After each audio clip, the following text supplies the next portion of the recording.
नमस्कार and welcome to world affairs. मैं हूं प्रशांत धवन। नाउ चाइना को ध्यान में रखते हुए एक नई मिलिट्री अलायंस फॉर्म हो चुकी है।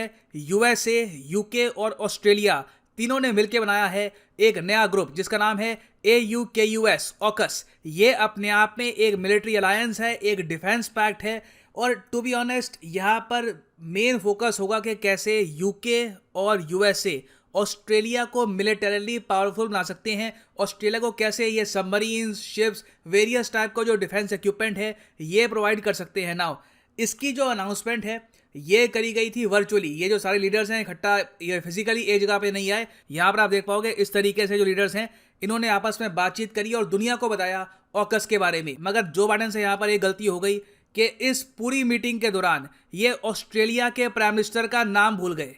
यहाँ पर आप देख पाओगे ये वो वीडियो है जो आज के समय ऑनलाइन वायरल हो चुकी है। बाइडेन ने पहले देखा बोरिस जॉनसन को। थैंक यू बोरिस जॉनसन को थैंक यू बोला। अब उसके बाद ऑस्ट्रेलिया के पीएम को थैंक यू करने की बारी आ रही थी, मगर ये ऑस्ट्रेलिया के पीएम का नाम भूल गए। I want to thank that fellow down under. Thank you very much, pal. Appreciate it, Mr. Prime Minister. I'm honored today to...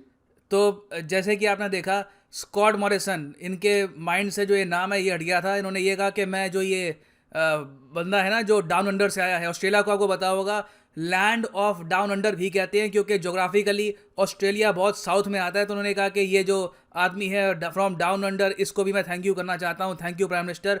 सो ये काफ़ी ऑकवर्ड था। आई थिंक चाइना ये देख के काफ़ी हंसा होगा। बट ओवरऑल मैं ये कहूँगा इस चीज़ को आप अगर छोड़ दे तो ये एक बहुत ही सक्सेसफुल इवेंट था। और ओवरऑल मैं कहूँगा कि यहाँ पर यूएस, यूके और ऑस्ट्रेलिया ने काफ़ी एक स्ट्रॉन्ग मैसेज सेंड किया है चाइना को। हालांकि मैं उम्मीद करता हूँ कि अभी जो 24 सितंबर को क्वाड का समिट होगा वहाँ पर बाइडेन किसी का नाम ना भूल जाए। वो मैं कहूँगा एक काफ़ी ख़राब पिक्चर प्रेजेंट करेगा टू द एंटायर वर्ल्ड। खैर, आपसे एक सवाल पूछूंगा आगे बढ़ने से पहले। अभी काफ़ी कुछ डिस्कस करना है इस नए ग्रुप के बारे में, नए डिफेंस पैक्ट के बारे में, कि फ्रांस इस डिफेंस पैक्ट को लेकर गुस्सा क्यों है, वो सब आपको बताऊंगा। मगर आगे बढ़ने से पहले आपसे क्वेश्चन ये है कि पेनिनसुला शील्ड फोर्स इनमें से किस से रिलेटेड है? ये है यहाँ पे आपकी option: gulf cooperation council, ASEAN, European union या फिर ब्रिक्स। कमेंट सेक्शन में करो आंसर। सही आंसर मैं आपको दूंगा वीडियो के अंत में। Alright, now first of all यहाँ पे आप देख पाओगे ये है सिक्योरिटी पैक्ट का नाम AUKUS। ए से हो गया यहाँ पर ऑस्ट्रेलिया, यूके, यूनाइटेड किंगडम और फिर यूएस। इस तरीके से बना है इस डिफेंस पैक्ट का नाम। नाउ अब आप यहाँ पर पूछोगे कि क्या इस डिफेंस पैक्ट का मतलब ये है कि कल को कोई देश ऑस्ट्रेलिया पे करता है आक्रमण तो उसका मतलब कि उस कंट्री ने यूके और यूएसए पे अटैक कर दिया है? तो इसका आंसर है नहीं। यहाँ पर वैसी कोई क्लॉज ऐड नहीं करी गई। इस पैक्ट के अंडर सिंपली ये लिखा है कि आने वाले कई सालों में यूके और यूएसए ऑस्ट्रेलिया को मिलिटरीली बहुत ज़्यादा स्ट्रांग बना देंगे। और ऑस्ट्रेलिया को स्ट्रांग कैसे बनाएंगे? देखो, ऑस्ट्रेलिया में पोटेंशियल बहुत सारा है। आज के समय आप अगर देखो तो क्वाड का सबसे कमज़ोर मेंबर चाहे ऑस्ट्रेलिया हो, क्योंकि एक तो इनकी आबादी बहुत कम है, सिर्फ 2.5 करोड़ की आबादी है पूरे ऑस्ट्रेलिया की। उसके अलावा कोई मिलिट्री एक्सपीरियंस नहीं है। पिछले 50 सालों में कोई वॉर नहीं लड़ी इन लोगों ने। इनका जो डिफेंस बजट है वो बहुत ज़्यादा छोटा है। तो नीड ये है कि आज के समय ऑस्ट्रेलिया को प्रॉपरली तैयार किया जा सके ताकि क्वाड में ये अपना रोल प्ले कर पाएं। तो इसलिए यूके और USA artificial intelligence, cyber warfare, under water system, long range strike capabilities, इन सब एरिया में ऑस्ट्रेलिया को स्ट्रॉन्ग करने वाले हैं आने वाले कई सालों में। और इसकी शुरुआत होगी न्यूक्लियर पावर्ड सबमरीन से। ऑस्ट्रेलिया को मिलने वाली है यूके और यूएसए से न्यूक्लियर पावर्ड सबमरीन। अब मैं ध्यान से सुना क्या कह रहा हूं, न्यूक्लियर वेपन वाली सबमरीन नहीं होगी। ऑस्ट्रेलिया को न्यूक्लियर वेपन यहां पर नहीं मिल रही। इनको बस एक सबमरीन मिलेगी जो पानी के नीचे बहुत ही लंबे समय तक रह सकती है। सबमरीन्स आपको पता होगा प्राइमरली 2 टाइप की होती है, डीजल इलेक्ट्रिक सबमरीन और न्यूक्लियर पावर्ड सबमरीन। तो ऑस्ट्रेलिया का एक्चुअली ख्वाब ये था, 2017 में इन्होंने ये सोचा कि इनके पास होनी चाहिए 12 न्यूक्लियर पावर्ड सबमरीन, जिससे रीजन में ऑस्ट्रेलिया बन जाएगा एक नेवल पावर। इसके लिए इन्होंने फ्रांस के साथ 2017 में एक कॉन्ट्रैक्ट साइन किया था। फ्रांस की एक बहुत ही फेमस कंपनी है नेवल ग्रुप। जो इंडिया में हम लोग सबमरीन्स बनाते हैं वो हम नेवल ग्रुप के साथ मिलकर ही बना रहे हैं। तो ऑस्ट्रेलिया ने भी यहाँ पर ये सोचा कि क्यों ना जो फ्रांस की कंपनी है इनको ये टेंडर देंगे, कितने का? $90 बिलियन का। बहुत ज़्यादा बड़ा अमाउंट है।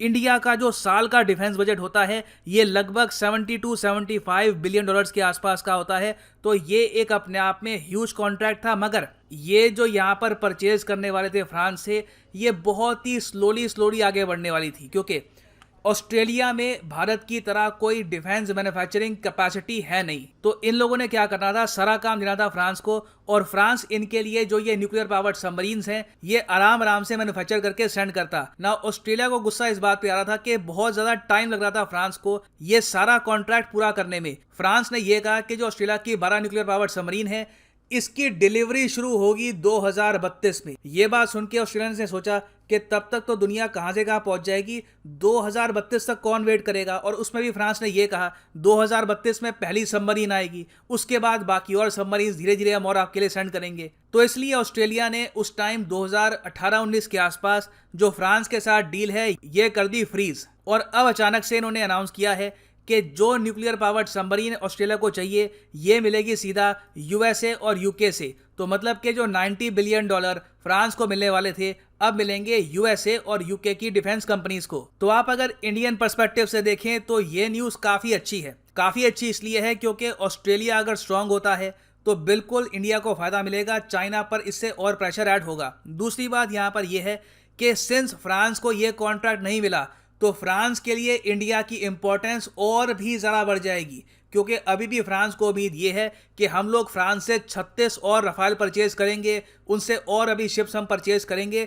तो और जगह से अगर उनको कॉन्ट्रैक्ट नहीं मिल रहे, इंडिया से लगातार कॉन्ट्रैक्ट मिल रहे हैं, तो आप मान लीजिए फ्रांस और इंडिया की जो दोस्ती है ये आने वाले 10 साल में और कई गुना ज़्यादा आपको स्ट्रांग होती हुई दिखाई देगी ना। यहाँ पर आप पूछोगे अच्छा ठीक है, तो फ्रांस की जो न्यूक्लियर सबमरीन्स थी ये बनने में काफ़ी टाइम लग रहा था, इसलिए ऑस्ट्रेलिया ने कहा कि हम यहाँ पर यूएस और यूके के साथ डील करेंगे, और इसीलिए जो यहाँ पर डिफेंस पैक्ट है ये साइन किया गया है। तो अब ऑस्ट्रेलिया को जो ये न्यूक्लियर सबमरीन्स हैं कब तक मिल जाएगी?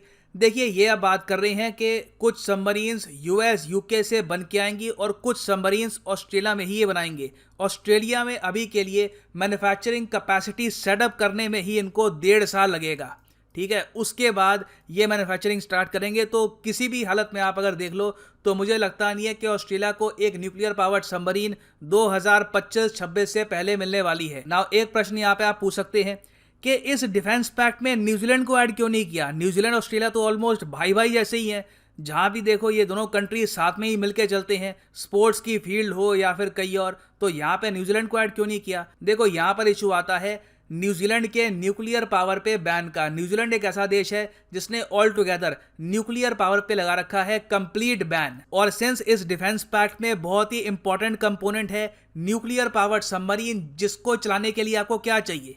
न्यूक्लियर पावर के लिए आपको क्या चाहिए होता है? यूरेनियम चाहिए होता है।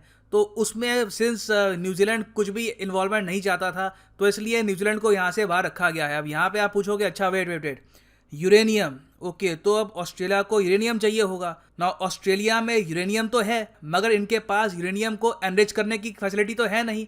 तो अब क्या ऑस्ट्रेलिया यूरेनियम को एनरिच करेगा? क्या Australia in the future nuclear bomb बना सकता है? तो इसका आंसर है नहीं। यूएस इंश्योर कर रहा है कि इस डिफेंस पैक्ट के अंडर ऑस्ट्रेलिया कभी न्यूक्लियर वेपन्स ना बना ले। इसीलिए यूएसए ने यह कहा है कि न्यूक्लियर सबमरीन्स के लिए जो भी यूरेनियम चाहिए होगा वो यूएस प्रोवाइड करेगा। तो जो भी फ्यूल है वो डायरेक्टली यूएस से आता रहेगा। यहाँ पर ऑस्ट्रेलिया को ये यूरेनियम को एनरिच करने की टेक्नोलॉजी नहीं देने वाले। तो ओवरऑल मैं कहूँगा एक बहुत ही बड़ा स्टेप है।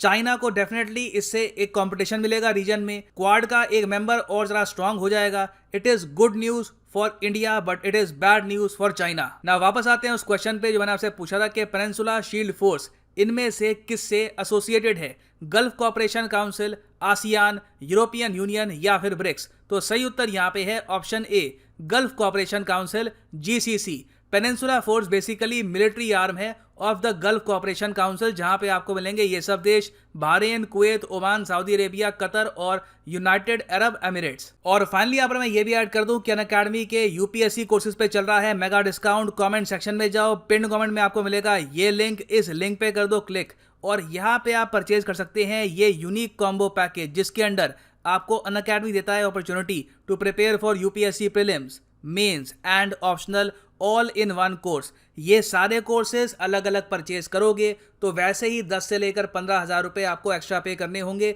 तो एक तो यहाँ पे आपका डिस्काउंट ये मिल गया। उसके अलावा आप अगर देखोगे तो आजकल जो डिस्काउंट चल रहा है उसकी वजह से जो पर मंथ आपको पेमेंट करनी होगी वो और ज़्यादा कम हो चुकी है। इस पे भी एक एडिशनल डिस्काउंट लगेगा अगर आप यूज़ करते हैं promo code PG10। The prices will fall even more. सिर्फ 2,777 रुपये पर मंथ में आप प्रिपेयर कर सकते हैं for UPSC prelims mains optional at home at work wherever you want. तो यूज करिए code PG10 and start preparing for UPSC prelims mains and optional with one single course. और इसी note के साथ ये है यहाँ पर वीडियो का अंत। Thank you for listening and as always God bless you all.